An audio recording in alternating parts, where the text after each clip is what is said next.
dengan misi yang dibawa oleh Paus Fransiskus terhadap agendanya ke Indonesia pada 3 hingga 6 September ini, Romo, bagaimana hasil-hasil dari dialog ini bisa juga diterapkan untuk umat, tidak hanya umat Katolik, tapi juga masyarakat Indonesia? Ya, itu memang pasti tema khususnya relevan untuk Indonesia, karena itu juga ada kunjungan ke Masjid Istiqlal dan pertemuan lintas iman, karena itu juga salah satu keprihatinan beliau. Tetapi seperti tadi saya singgung, saya kira dalam hal ini Indonesia cukup punya relatif nama baik lah. Diakui pengalamannya bahwa secara umum, pada umumnya ada relasi yang baik antara penganut agama yang berbeda-beda. Memang tentu saja masih ada juga ya tantangan-tantangan yang harus dihadapi berkaitan dengan hal ini. Kita juga selalu harus waspada, jangan sampai khususnya biasanya kelompok-kelompok yang kecil mungkin ya, yang cenderung mungkin bisa kurang mendapatkan haknya, atau ada bentuk-bentuk penghayatan keagamaan yang ekstrim, yang mengizinkan kekerasan, itu tetap juga kita harus waspadai. Maka saya kira cara terbaik adalah seperti sekarang sudah terjadi di Indonesia, selalu sudah ada ya budaya silaturahmi. Betul. Kalau Paus Fransiskus dalam ensiklik Fratelli Tutti memakai istilah budaya encounter, perjumpaan ya. Saya kira di Indonesia itu sudah cukup dihidupi ya, orang bersilaturahmi itu sudah biasa ya, antar orang dari berlatar belakang agama, suku dan budaya yang beraneka ragam. Itu perlu dijaga dan dikembangkan sambil terus diwaspadai ya, kecenderungan-kecenderungan, bahaya-bahaya penyalahgunaan agama misalnya untuk kepentingan-kepentingan tertentu yang kemudian bisa melahirkan sikap-sikap yang merusak harmoni itu. Ya. Romo, kalau tadi kita lihat kedatangan Paus Fransiskus, Paus memilih untuk menggunakan mobil yang sangat sederhana, juga penggunaan pesawat yang juga sangat sederhana, bukan pesawat-pesawat khusus gitu ya Romo ya. Apa yang bisa kita lihat dari sini Romo? Apa yang membedakan dengan kepemimpinan pada paus-paus sebelumnya? Sudah kelihatannya sejak awal beliau dipilih menjadi paus. Bahkan pemilihan nama Fransiskus. Pilihan itu juga pasti mendapat inspirasi dari teladan Santo Fransiskus Assisi yang bukan hanya mencintai orang miskin dan sederhana, tapi juga hidup sederhana. Dan keutamaan kesederhanaan itu saya kira dibutuhkan oleh dunia kita sekarang ini ya.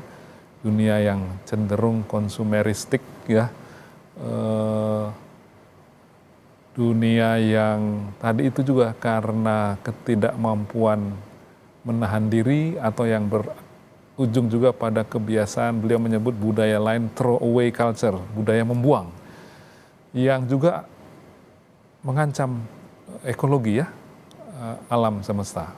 Dalam rangka keprihatinan kita bersama untuk menjaga alam, saya kira sikap sederhana itu dibutuhkan. Sikap sederhana, menjaga alam, juga sikap-sikap yang harus diteladani bukan hanya bagi umat Katolik, tapi juga bagi seluruh umat dan masyarakat di Indonesia. Tadi juga Menteri Agama mengatakan takdir kemanusiaan, takdir kita berbeda-beda, tapi juga kita saling menghargai. Dan juga ini menjadi salah satu yang menjadi concern, menjadi perhatian dari Paus soal Pancasila. Bagaimana membumikan Pancasila kepada mungkin masyarakat yang belum memahami esensi dari Pancasila itu sendiri, Romo? Pembicaraan tentang itu kiranya sudah banyak. Pembicaraannya sudah banyak. Pembicaraan sudah banyak. Memang diperlukan juga supaya orang tidak lupa ya tentang Pancasila itu. Tentu saja yang paling bagus adalah mencari bentuk-bentuk atau gerakan-gerakan kreatif untuk secara nyata mewujudkan nilai-nilai itu ya dalam hidup sehari-hari. Paus Fransiskus kiranya tahu ya tentang ini, dan kita mengharapkan bahwa kedatangan beliau meneguhkan atau memberi kita semangat baru khususnya untuk menghidupi, menjaga baik-baik warisan Bhinneka Tunggal Ika itu ya, diversity in unity yang tadi sudah dikatakan yang cukup dikenal di mana-mana kita mempraktekannya. Mudah-mudahan ini mendapat peneguhan sehingga kita juga makin sadar dan makin waspada untuk terus menjaganya. Kita semakin sadar untuk sama-sama menjaga dan mewarisi ini ke generasi berikutnya agar nilai-nilai Pancasila tetap dijunjung tinggi oleh masyarakat Indonesia. Dan saudara, kita masih sama-sama akan melihat dan mengantarkan Paus Fransiskus dari Bandara Internasional Soekarno-Hatta menuju Kedutaan Besar Vatikan. Ada beberapa titik yang akan dilewati oleh Paus Fransiskus dalam perjalanannya menuju Kedutaan Besar Vatikan di Indonesia. Tadi juga kita sudah melihat Paus menggunakan mobil berwarna putih. Tak henti-hentinya Paus Fransiskus tersenyum, menyampaikan pesan-pesan kecintaan terhadap kemanusiaannya juga melalui senyumannya yang tidak pernah lepas. Karena Paus Fransiskus juga dikenal sebagai the smiling Pope. Paus yang selalu menyapa dengan senyuman. Kita tadi sudah saksikan bersama saudara kedatangan dari Paus Fransiskus ke Indonesia. Ini adalah kedatangan yang sangat bersejarah setelah 35 tahun yang lalu Paus Yohanes Paulus II menjejakkan kakinya di Indonesia dalam kunjungan apostoliknya. Dan saudara, ada beberapa titik yang akan dilewati oleh Paus Fransiskus dalam perjalanannya menuju ke Kedutaan Besar Vatikan. Sejumlah titik nanti akan kami sajikan kepada Anda, saudara. Dan yang Anda lihat di layar ini adalah rekaman kedatangan Paus ketika tiba di Indonesia pada kurang lebih pukul 11:35 sesuai dengan agenda awalnya saudara 11:35 karena sebelumnya sempat dikatakan akan tiba lebih awal. Dan ini saudara adalah gambar Paus Fransiskus ketika tiba di Indonesia dan menghampiri para pendamping Paus yang terdiri dari perwakilan negara. Tadi ada Bapak Yakut Khalil Qomas, Menteri Agama Republik Indonesia, ada Dewan Pertimbangan Presiden Republik Indonesia, Gandhi Sulistianto, juga ada Duta Besar Indonesia untuk Tahta Suci, Michael Trias Kuncahyono. Ini adalah buket bunga yang melambangkan Bhinneka Tunggal Ika dan Pancasila yang diberikan oleh Mary Lourdes yang berusia 6 tahun dan juga Irfan Wael yang berusia 12 tahun berasal dari Kabupaten Buru Provinsi Maluku. Dan saudara, kita sudah terhubung dengan Renata Panggalo langsung dari Kedutaan Besar Vatikan. Renata, bagaimana kondisi di sekitar Kedutaan Besar Vatikan terkait dengan kedatangan Paus pada hari ini, Renata?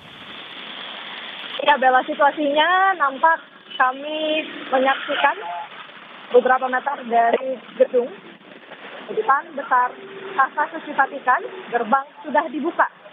Yang menandakan Kedutaan Besar Tahta Suci Vatikan sudah siap untuk menyambut kedatangan dari Paus Fransiskus ke Kedutaan Besar, karena memang kalau dari informasi yang kami dapatkan, Paus Fransiskus setelah disambut di Bandara Soekarno-Hatta akan langsung mengarah ke Kedutaan Besar Tahta Suci Vatikan untuk menginap selama 4 hari ke depan dalam kunjungannya ke Indonesia. Terkait dengan pengamanan sejauh ini, tadi kami sudah mewawancarai Polres Metro Jakarta Pusat yang menyampaikan bahwa ada 500 personil gabungan dari TNI maupun Polri yang berjaga di sekitar area Kedutaan Besar Tahta Suci. Kemudian juga dari Pas Pampres mengawasi atau mengamankan di area ring 1 yang berarti kedutaan besar Tata Suci Vatikan ini dijaga ketat oleh Pas Pampres, kemudian di area ring 2, di area Jalan Medan Merdeka Timur dan sekitarnya ini baru diamankan oleh TNI Polri, dan juga ring 3 yang diprediksi ini akan berada di sekitar Gereja Katedral Jakarta. Bella dan juga saudara, yang bisa saya sampaikan sampai saat ini juga rekayasa lalu lintas belum diberlakukan. Dari pihak kepolisian memang menyampaikan bahwa rekayasa lalu lintas ini akan diberlakukan secara situasional. Kalau yang kita lihat ini berarti pada saat Paus Fransiskus nanti melintas di sekitar area Jalan Medan Merdeka Timur, barulah nanti rekayasa lalu lintas itu akan diberlakukan. Sama halnya dengan beberapa jalan atau jalur yang rencananya akan dilewati oleh Paus Fransiskus. Misalnya tadi yang Anda sebutkan, Bella, ada Semanggi, kemudian Bundaran HI, Patung Kuda, ini pun juga akan diberlakukan rekayasa lalu lintas. Tapi kembali lagi ini akan diberlakukan secara situasional. Apabila Paus Fransiskus akan segera melintas ke jalan tersebut, maka petugas dari kepolisian akan melakukan rekayasa lalu lintas atau penutupan jalan sementara sampai pada akhirnya Paus Fransiskus sudah tiba di Kedutaan Besar Tata Suci Vatikan, barulah nanti arus lalu lintas akan kembali normal. Jadi memang masih dinanti kedatangan dari Paus Fransiskus. Kalau tadi kami cek di aplikasi pers elektronik atau aplikasi navigasi, jarak dari Bandara Soekarno-Hatta menuju Kedutaan Besar Vatikan ini sekitar 30 menit. Dan yang berarti kalau bisa diprediksi, mungkin dalam waktu dekat sekitar pukul 12, ini Paus Fransiskus sudah bisa sampai ke Kedutaan Besar Vatikan. Kalau yang kami pantau di sini belum ada terlihat persiapan untuk penyambutan. Nampaknya juga Bella, agenda di Kedutaan Besar nampaknya akan internal, karena tadi kami sempat melihat ada sejumlah tamu yang masuk ke Kedutaan Besar Vatikan, namun memang untuk media sendiri belum terinformasi apakah kemudian kami bisa meliput ke dalam gedung kedubes Vatikan. Namun sampai saat ini memang situasinya yang bisa kami sampaikan, rekayasa lalu lintas belum diberlakukan, namun penebalan keamanan dari jajaran TNI Polri, bahkan Pas Pampres ini sudah terlihat berjaga di depan gedung Kedutaan Besar Tata Suci Vatikan. Bella. Terima kasih Renata Panggalo terkait dengan laporan Anda. Rekayasa lalu lintas akan dilakukan secara opsional. Juga ada 500 personel gabungan yang disiagakan untuk mengamankan Tahta Suci Vatikan. Terima kasih Renata Panggalo langsung dari Kedutaan Besar Vatikan. Dan saudara, baru saja Anda melihat rombongan Paus Fransiskus sudah melewati DPR dan keluar Semanggi menuju JPO Sudirman untuk kemudian tiba di Kedutaan Vatikan. Yang Anda lihat di layar kaca Anda saat ini, saudara, beberapa titik tempat jurnalis Kompas TV melaporkan pergerakan Paus Fransiskus dari Bandara Soekarno-Hatta menuju ke Kedutaan Besar Vatikan. Tadi jurnalis Kompas TV Renata Panggalo sempat mengatakan estimasi perjalanan dari Bandara Soekarno-Hatta menuju Kedutaan Besar Vatikan kurang lebih 30 menit. Romo, tadi kita lihat kembali mobil yang dikendarai oleh Paus Fransiskus sangat sederhana. Mobilnya sangat sederhana, kemudian juga apa yang dikenakan Paus juga sangat sederhana, sama seperti ketika ia pertama kali terpilih menjadi Paus Fransiskus. Lagi-lagi Romo, bagaimana kita meneladani kesederhanaan Paus agar bisa menjadi umat dan masyarakat yang juga ikut sederhana dalam keseharian kita? Ya, saya mendengar juga bahwa untuk mobil yang akan dipakai untuk keliling di Gelora Bung Karno itu juga beliau inginkan yang terbuka. Betul. Sehingga dekat dengan bisa melihat langsung umat ya yang dia dekati ya. Ya, mungkin kalau melihat pengalaman beliau juga kesederhanaan itu dihayati dalam hal bahwa dia dekat dengan umatnya. Jadi dia dan juga menyerukan dalam sejumlah surat-suratnya supaya imam, uskup dan pemimpin-pemimpin itu betul-betul dekat dengan umatnya yang beliau praktekkan juga sejak menjadi uskup di Argentina, di Buenos Aires di Argentina dulu. Beliau dikabarkan juga masak sendiri, sering pakai kendaraan umum. Dengan demikian jarak dengan umat dan masyarakat yang sederhana itu tidak terlalu jauh. Mungkin kalau orang hidup dekat dengan masyarakat yang sederhana, di sana juga bisa belajar tentang kesederhanaan itu secara lebih konkret begitu ya, dan menjadi selalu diingatkan pada nilai-nilai yang terkandung dalam hidup sederhana tersebut. Nah, kita saksikan bersama Romo dan juga saudara, rombongan Paus Fransiskus sudah melewati Sudirman untuk menuju ke Kedutaan Besar Vatikan. Tampak iring-iringannya sangat panjang karena pemerintah Indonesia menjamin keselamatan Paus Fransiskus selama kedatangannya di Indonesia. Nah, saudara, Anda bisa menyaksikan secara bersama-sama di layar kaca Anda mobil yang membawa Paus Fransiskus dan rombongan juga baru saja lewat dari Bandara Soekarno-Hatta menuju ke Kedutaan Besar Vatikan, sudah melalui Jalan Jenderal Sudirman.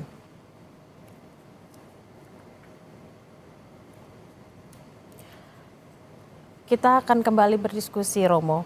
Kalau kita melihat surat-surat yang dikirimkan oleh umat yang kemudian dihadirkan oleh Harian Kompas pada hari ini, bagaimana umat banyak bercerita mengenai permasalahan mereka masing-masing, dan surat-surat ini yang menarik adalah dari 75%-nya dikirim oleh umat awam, umat Katolik, 10%-nya adalah non-Katolik, dan 15%-nya adalah rohaniwan dan rohaniwati. Ada 10% non-Katolik yang ingin bercerita kepada Paus Fransiskus. Bagaimana Romo melihat keinginan warga atau masyarakat non-Katolik terkait bagaimana mereka ingin berdiskusi, bercerita, dan mengungkapkan permasalahannya kepada Paus Fransiskus? Apa yang mereka inginkan dari surat-surat tersebut? Saya kira itu menunjuk pada bagian ketiga dari tema kunjungan ke Indonesia itu ya, compassion, bela rasa. Ya. Jadi saya kira surat-surat itu sejauh sedikit saya lihat tentang ya keluhan ya tentang hidup, kesulitan-kesulitan yang dihadapi dalam hidup yang konkret sehari-hari, bahwa itu juga disampaikan oleh orang dari penganut agama lain, menunjukkan ya bahwa yang namanya compassion itu, bela rasa itu ya lintas agama itu ya, melewati batas-batas agama, suku, budaya, tapi sebuah nilai yang dibutuhkan dunia ini oleh orang ya, oleh masyarakat di mana-mana ya, nilai bela rasa itu terhadap penderitaan yang dialami. Itulah juga tadi saya sedikit mengutip sejumlah istilah yang Paus pakai untuk gereja ya, tentang mercusuar sebagai ibu, sebagai rumah sakit dan di lapangan. Nah, itu gambarannya juga seperti demikian. Orang yang datang ke rumah sakit ya tidak perlu ditanya lagi agamanya apa baru ditolong, tapi dengan semangat keutamaan bela rasa itu orang harus diterima, entah latar belakangnya apapun.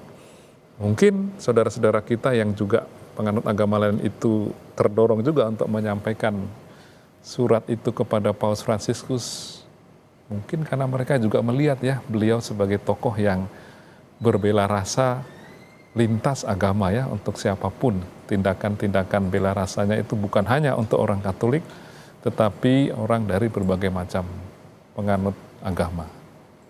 Bagaimana sosok Paus Fransiskus menjadi salah satu tokoh yang sangat cinta damai, sisi kemanusiaannya juga sangat tinggi, sehingga masyarakat juga berlomba-lomba ingin bertemu, ingin bagaimana menceritakan apa keluh kesahnya dan bagaimana bisa mendapatkan juga berkat rahmat yang diberikan oleh Paus Fransiskus.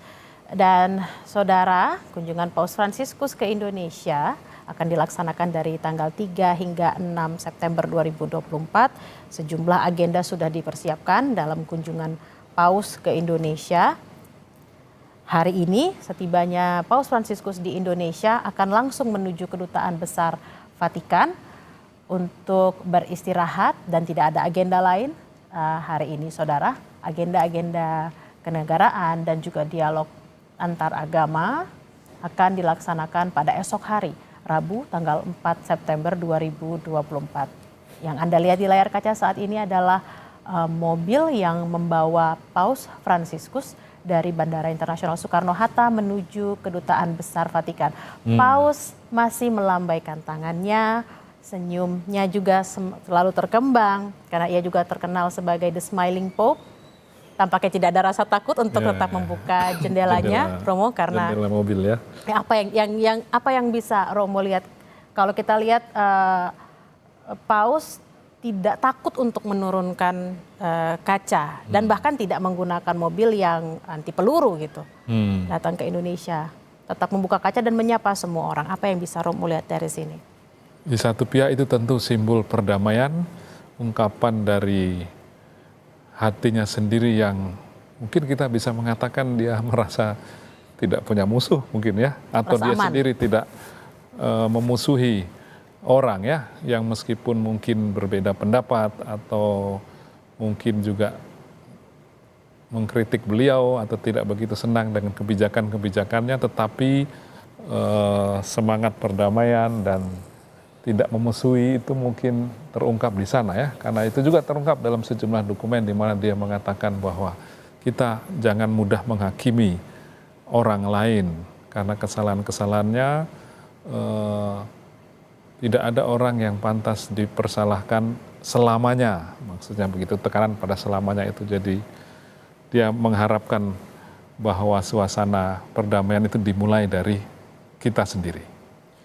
Kalau meminjam istilahnya yang digunakan oleh Paus, beliau mengatakan adalah who am I to judge? Siapa saya untuk menjudge seseorang? Tampak terlihat juga ada rasa aman dan merasakan cinta kasih dari masyarakat Indonesia, sehingga beliau berani untuk membuka jendela mobil untuk tetap menyapa, tersenyum dan melambaikan tangan kepada masyarakat di Indonesia. Dan saudara, rombongan Paus Fransiskus sudah masuk ke Kedutaan Besar Vatikan di Jakarta. Tanpa kita lihat iring-iringan juga sudah mulai tiba. Sejumlah awak media juga sudah terlihat di sekitar Kedutaan Besar Vatikan, saudara. Dan hari ini Paus tidak memiliki agenda lain. Begitu tiba di Indonesia langsung menuju Kedutaan Besar Vatikan untuk beristirahat.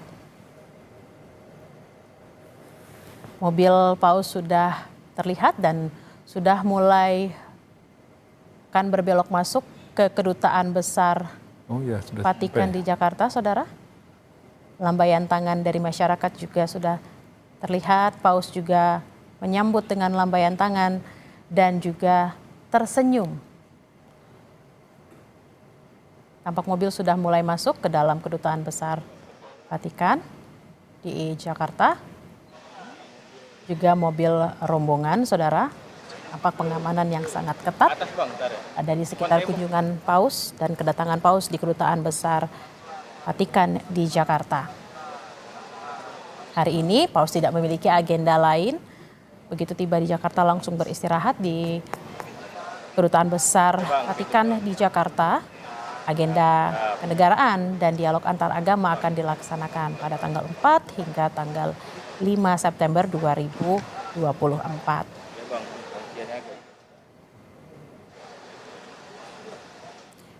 Tampaknya memang kalau kita lihat perjalanan yang jauh, juga usia yang tak lagi muda, tidak mematahkan semangat Paus untuk tetap menyapa umatnya dan juga masyarakat Indonesia. Bagaimana Romo melihat ini? Itu juga luar biasa ya, kita harus bersyukur bahwa beliau dengan usia hampir 88 tahun, Desember nanti masih mempunyai energi dan terutama saya kira semangat ya, karena dia ingin dekat dengan umatnya yang jauh.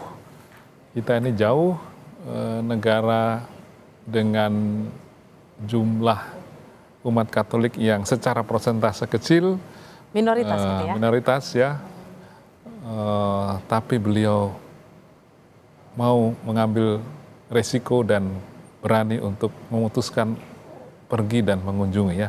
Saya kira itu mengungkapkan juga semangat sebagai gembala yang ingin dekat dengan umatnya.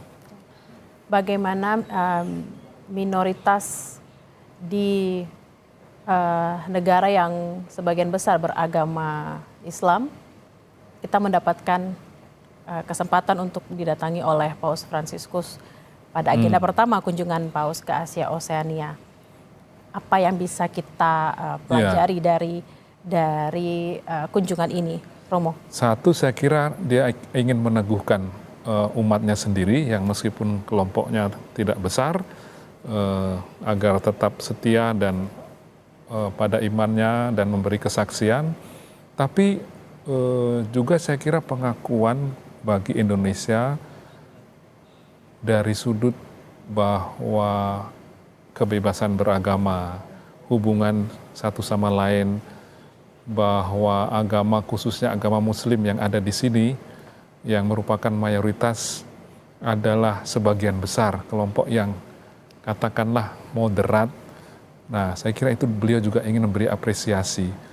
Jangan lupa bahwa beliau pernah bersama-sama dengan imam besar Al-Azhar di Abu Dhabi tahun 2019 bersama-sama menandatangani sebuah dokumen tentang persaudaraan ya, Human Fraternity, Imam Ahmed Al-Tayyab, dan dokumen itu punya gema yang cukup luas juga di Indonesia, juga di kalangan saudara-saudara yang bukan Katolik, di saudara-saudara Muslim di NU, di Muhammadiyah. Sejauh saya sedikit mengikuti kelompok-kelompok itu, mereka sangat terinspirasi dan membuat gerakan-gerakan, aksi-aksi tindakan yang konkret untuk mewujudkan apa yang ditulis dalam dokumen tentang Human Fraternity atau persaudaraan itu yang ditandatangani oleh Paus Fransiskus bersama Imam Besar Al-Azhar. Ya, Ahmad Al-Tayyib di Abu Dhabi. Ahmad Al-Tayyib di Abu Dhabi. Pada tahun 2019. Itu, dokumen yang juga sangat penting dan sekali lagi itu sangat dihargai juga oleh orang-orang dari penganut agama yang lain juga yang di Indonesia.